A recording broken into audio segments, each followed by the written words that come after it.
Þessi bikarhelgin að fara að byrja aftur. Hvað, einhverja svona sérstakar tilfinningar í þið núna? Bara spenna hvernig þið líður? Jú, auðvitað maður búinn að vera spenntur frá því maður komst í fyrralegu úrslit. Bæði spenntur og bara fullur tilhlökkunar.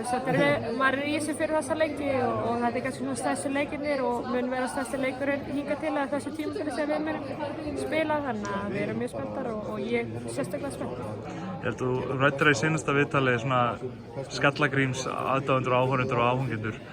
Er búið að selja alla 500 miðana? Eitthvað svona, veistu hvort að eru 3 rútur að fara frá Borgarnesi á 50 daginn eða hvernig er það? Herðu, við klárum Breiðablik í deildinni á laugardaginn, þannig að við erum svona rétt farin að hugsa að næsta leik.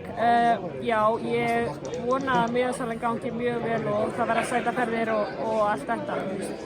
Ég get ekki þakka áhorfendum og stuðningsmönnum nógu mikið fyrir að vera þarna og vilja koma að styðja okkur og öskra okkur áfram af því að ég get ekki útskýrt hversu mikið þetta skilar sér til okkar og í rauninni bara svolítið stemmingin í liðinu okkar kemur og smitast af áhorfendum. Þannig að ég bara bið á að mæta. Það verður svona gulur og grænn her vonandi bara í höllinni? Já, ég vona það. Við verðum allavega seinni leikurinn á 50 daginn, þannig að við erum klukkan 8 þannig að ég vona að fólk sjá sér fært að mæta, alltaf ekki vinna eða færri í vinnu þá á þessum tíma, þannig að það ætti að vera fín tími fyrir okkur. Það verður engin gul viðvörun á Vesturlandi, bara í höllinni? Bara í höllinni.